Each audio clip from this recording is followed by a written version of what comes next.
Salut à tous, bienvenue sur ma toute première vidéo de review d'Airsoft. Alors pour commencer, je vais vous présenter ma réplique principale qui est le G36 Sportline HK de chez Umarex. Pour commencer, on va commencer avec la boîte qui est assez basique, hein, rien d'exceptionnel. Voilà, comme ceci. Là sur le côté, quelques petites inscriptions, très basiques aussi. Hein. Voilà. Ensuite, à l'intérieur de la boîte, on y trouve une notice d'utilisation, une batterie et un chargeur de batterie qui se situe ici, que je ne retrouve plus depuis un petit certain temps, mais bon, c'est pas grave, je vais bien réussir à le retrouver un jour. Et ensuite, la réplique et son chargeur. Ensuite, pour ce qui est de la notice d'utilisation, elle est disponible en plusieurs langues, notamment en français, comme on peut voir. Oui. Voilà. Comme on peut voir ici. Là, on peut voir quelques illustrations qui sont assez bien faites. Hein. Voilà. La notice est assez bien détaillée. Hein. Je dois dire, pour nettoyer le canon, tout ça. Bon, ça reste du basique, hein, mais bon, voilà quoi. C'est toujours ça. Ensuite, pour ce qui est de la batterie fournie, c'est une NiMH 1100 mAh. 8,4 volts. Bon, c'est une batterie basique, hein. Batterie qui livrée avec les batteries livrées avec les répliques, elles sont pas super, c'est pas les meilleures, mais bon, ça reste potable quand même. Voilà. Alors on va se retrouver tout de suite pour les caractéristiques. Nous revoilà pour les caractéristiques. Alors pour les caractéristiques de cette G36 Sportline. Elle fait entre 1,1 et 1,3 joules. Parce que j'ai pas pu la tester puisque je n'ai pas de chronographe. Mais bon, ça c'est un détail. Hein. En général, ça reste toujours dans ce qu'ils disent. Ensuite, donc 350 fps, hein, forcément. Avec de la testée de la 0,20 g d'après le manuel. Elle a une vitesse de 130 mètres par seconde. Toujours avec de la 0,20 g. Ensuite, pour les mesures, elle a une longueur de canon de 275 mm et la réplique fait en tout 720 mm. Elle a un poids de 1,950 kg et les chargeurs basiques de G36C, comme ceci, font 470 billes. Voilà. Ensuite, bien sûr, j'ai cette réplique pour un prix de 170 €. Voilà. Ensuite, pour les inconvénients que j'ai pu trouver sur cette réplique, il y a forcément, comme c'est une réplique Sportline, c'est-à-dire accessible de base, c'est une réplique pour un prix pas trop élevé, mais qui reste assez efficace pour les débutants, on va dire. J'ai pu voir quelques traces de moulage ici, au niveau de la crosse. Un autre ici. Et encore un là. Bon, ça... Comme je viens de le dire, c'est une série Sportline, donc on peut pas avoir d'une superbe finition. Mais bon, ça reste quand même assez discret. Ensuite, ce que j'ai pu remarquer, c'est que dans la boîte, quand on la reçoit, il n'y a pas de tige de débourrage. C'est embêtant quoi, comme première réplique. Comme première réplique, on sait pas trop comment s'y prendre pour nettoyer tout ça. Alors en plus, si on n'a pas de tige de débourrage avec la réplique, c'est embêtant, faut racheter une à côté. Bon, ça coûte pas bien cher, hein. Ça coûte 3 €, allez, un truc comme ça. Il y a une tige de débourrage comme celle-ci que j'ai racheté après. Voilà. Ensuite, au niveau de la queue de détente, enfin plus de la sécurité plutôt. Quand on est en sécurité, c'est un simple blocage de queue de détente. Parce que sur certaines répliques, quand on met en sécurité, c'est à débrayage, c'est-à-dire que même en sécurité, la queue de détente continue à faire sa course normalement. Sauf qu'il n'y a pas le petit clic comme ceci là pour qui tire. qui fait que c'est bien pratique puisque des fois on a tendance quand on tire on a tendance à bourriner. Enfin pour certains bien sûr. Et ceux-là ils ont tendance à appuyer assez fort sur la queue détente et comme c'est un système à simple blocage, ils risquent de casser le système à l'intérieur. Bon ça m'a l'air solide hein, la queue détente est en métal mais bon voilà quoi, c'est à noter quand même. Ensuite toujours sur le sélecteur de tir hein, et voilà. Le sélecteur de tir, à force de l'utiliser, il devient un peu mou. C'est-à-dire que il reste pas très bien sur la sélection qu'on veut. Par exemple là, il est en coup par coup, mais vous voyez, il bouge assez facilement quoi. Et normalement sur d'autres types de G36, juste ici, normalement il devrait y avoir une petite vis. Sauf que sur cette réplique là, elle n'y est pas. Voilà. C'est assez embêtant puisqu'on peut pas régler le sélecteur de tir. C'est bon, c'est un petit détail, mais bon, voilà quoi. Ça fait un petit peu son importance. Ensuite, pour les inconvénients, il me semble que c'est tout. Voilà. Ensuite, dans les avantages que j'ai pu noter, et parce qu'elle en a quand même. Hein. La réplique dispose d'une crosse repliable. Comme ceci, on appuie sur le petit pitonnier ici, on replie. Elle se clipse sur ce clip, hein, voilà. Et voilà, quand on entend le clic, c'est bon. Là, ça tient bien, il n'y a pas de jeu. C'est assez pratique. Hein. Après, pour la remettre, on tire. On en entend un clic, et là c'est pareil. Et là c'est remis. Il n'y a pas de jeu non plus. Donc c'est plutôt pas mal. Ensuite, bon ça c'est comme tous les types de G36. Enfin je pense. Hein. Les chargeurs ont on a une possibilité de les mettre à la suite grâce aux petits clips qu'on voit ici sur les deux côtés, là et là.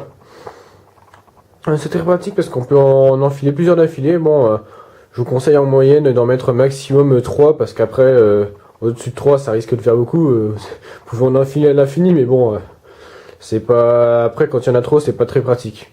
Donc, je vous conseille d'en mettre juste 3 comme ça, un de chaque côté. Ça peut être franchement pratique, sachant que chaque chargeur a une capacité de bille de 470, ce qui est franchement pas mal. Donc, vous pouvez bien en balancer. Ça ensuite, c'est cette réplique, forcément vous en doutez, c'est pas une réplique blowback. Donc la culasse ne revient pas quand on tire. Et bien sûr le petit bouton là qui sert à bloquer normalement la culasse, il est factice. Hein. Voilà. Parce que la culasse ne se bloque pas du tout. Tant que j'y suis au niveau de la culasse, cette réplique dispose d'un hop-up réglable. Que l'on peut y accéder par ici, là vous voyez, là par la petite molette. Il vous suffit de la tourner vers le haut, vers le bas, et vous réglez votre hop-up. Voilà. Ensuite, j'ai vu aussi un autre problème avec toujours les chargeurs. Enfin, c'est pas vraiment les chargeurs qui posent le problème, c'est plutôt la réplique quand on replie la crosse, puisque si on a plusieurs chargeurs attachés sur un autre chargeur, et quand on veut, voilà, un peu de mal, voilà, quand on veut recharger rapidement en pleine partie et qu'on a la crosse repliée, et on peut pas, voilà, tout simplement on peut pas, puisqu'on a la crosse qui vient bloquer juste ici. Donc là, si on veut le chargeur qui va se placer à côté, il passe pas. Donc on est soit obligé de mettre un chargeur par un seul chargeur. Oula, attention à la caméra. Soit de jouer tout le temps avec la crosse dépliée. Bon, moi je joue tout le temps avec la crosse dépliée, donc ça me cause pas de soucis. Mais bon, s'il y en a qui aiment bien jouer avec la crosse repliée, ça peut être un petit souci. Ou alors il faut jouer qu'avec un seul chargeur. Bon, on perd la capacité d'en mettre plusieurs à la suite. Ensuite, quand on reçoit la réplique, elle est prête à jouer. Il suffit juste de recharger la batterie, Puis c'est bon, il n'y a pas de regraissage à faire, il n'y a pas de... Tout est là quoi. On peut jouer directement avec. Ensuite, les organes de visée qui sont bien sûr réglables et interchangeables. On peut régler seul l'organe de visée à arrière grâce à la petite vis, je sais pas si vous réussirez à la voir sur la vidéo, qui est juste ici là, voilà, et une autre ici. Voilà, avec ça vous pouvez régler assez correctement les organes de visée. Hop, je vais vous montrer un peu ce que ça donne. Voilà. Donc à peu près comme ça. Les organes de visée sont pas trop mal. Ensuite, on peut, comme j'ai dit, ils sont interchangeables, c'est-à-dire que l'on a deux organes de visée. Il suffit juste de relever celui-ci, voilà. Et vous avez un autre organe de visée un peu plus gros et fermé. Ah, j'arrive pas à le... Voilà. Comme ceci. Ensuite, bon, bien sûr, elle dispose de trois petits rails à l'avant, deux latéraux et un en bas. Comme ça, vous pouvez mettre une poignée, des lampes, tout ça. D'ailleurs, moi j'en ai mis une ici, mais bon, vu que c'est un truc que j'ai récupéré, j'ai juste fixé avec du scotch. Bon, ça tient bien quand même. Et bien sûr, un autre rail au-dessus pour fixer des viseurs, des lunettes, si vous voulez. Hein. Moi, personnellement, j'ai pris un viseur holographique comme celui-ci. Ça marche plutôt pas mal. Voilà, voilà. Ensuite, faut toujours dire ensuite, moi. Je sais pas pourquoi. Donc, le démontage est assez simple puisqu'il suffit de retirer trois petites goupilles ici, là, et puis ici aussi. Ensuite, une fois que vous avez retiré ces trois goupilles, vous pouvez facilement accéder à la gearbox qui se situe à l'intérieur, là, dans le bloc. Et la batterie se loge ici. Il vous suffit de retirer ce capot-là en retirant uniquement cette goupille. Vous tirez, vous mettez la batterie, vous remettez, on met la goupille et c'est fini. Et en plus, il a assez de place pour placer à peu près tous les types de batteries, donc voilà quoi, c'est assez simple. On peut facilement upgrader cette réplique, hein, parce que comme je viens de vous le montrer, comme on peut facilement la démonter, on peut facilement l'upgrader, changer de canon, changer le bloc hop-up, changer de ressort, tout ça. On peut franchement changer pas mal de choses sur cette réplique si on aime upgrader ces répliques, tout simplement. Pour ce qui est des attaches-sangles, les attaches-sangles, il y en a quand même pas mal. Il y en a deux ici, là, à l'avant, un autre sur le côté ici, et encore un autre au niveau de la crosse. Comme ça, vous pouvez attacher vos sangles là où vous voulez. Ensuite, c'est toujours dur. Ensuite, c'est pas vrai. Mais bon, c'est pas grave. Pour ce qui est de la réplique, elle est constituée essentiellement en ABS. Toute la coque est en ABS. Ensuite, l'intérieur est en métal, heureusement d'ailleurs. La queue détente est en métal, le chargeur est en plastique. Ah, vous entendez, hein? Voilà, c'est du plastique. Bon bah voilà. Ah oui, aussi pour ce qui est du chargeur, bon, ce chargeur là ce n'est pas un chargeur d'origine, parce que vous voyez, je sais pas si on voit correctement sur la vidéo encore une fois, mais ce chargeur est transparent, parce que le chargeur d'origine, il m'a lâché. Un beau jour, les billes ne remontaient plus. À mon avis, ça devait être le ressort qui a dû lâcher, ou je sais pas.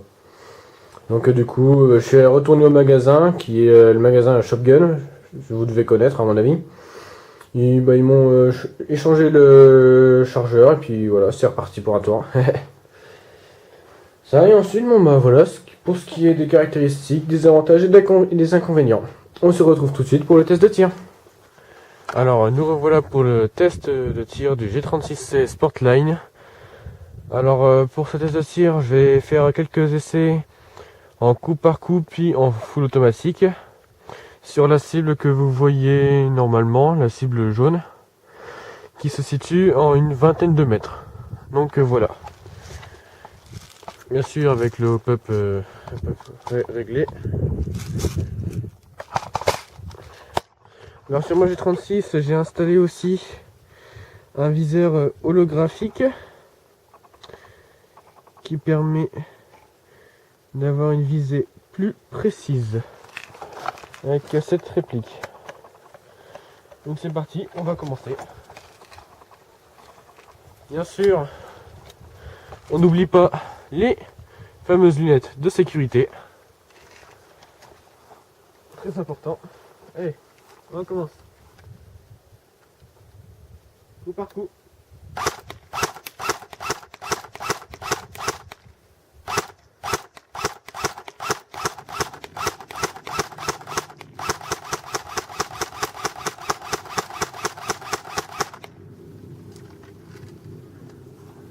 Voilà.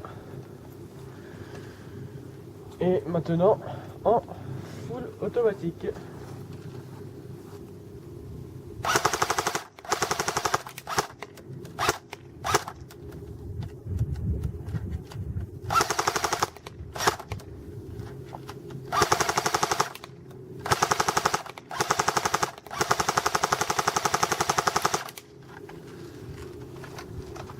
Donc voilà, vous avez pu voir à peu près la réactivité de cette réplique.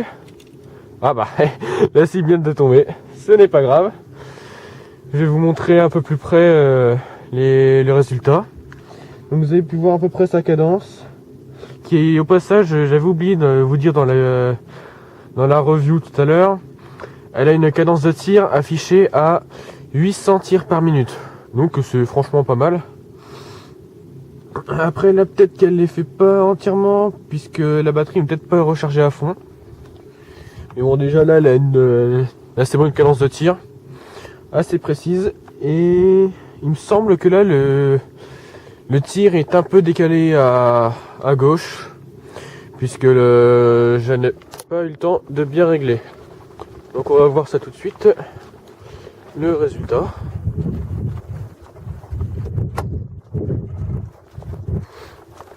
Voilà.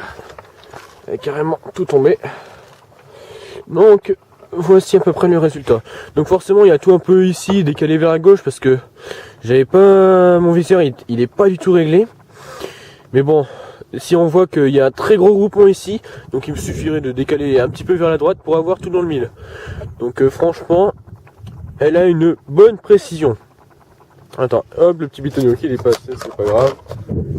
Mais sinon, elle a une très bonne précision. Voilà. Ah, ça m'énerve ce truc. Bon allez, je vous souhaite une bonne journée, une bonne soirée. Ça dépend à quelle heure vous regardez cette vidéo. Salut à tous et airsoftez bien.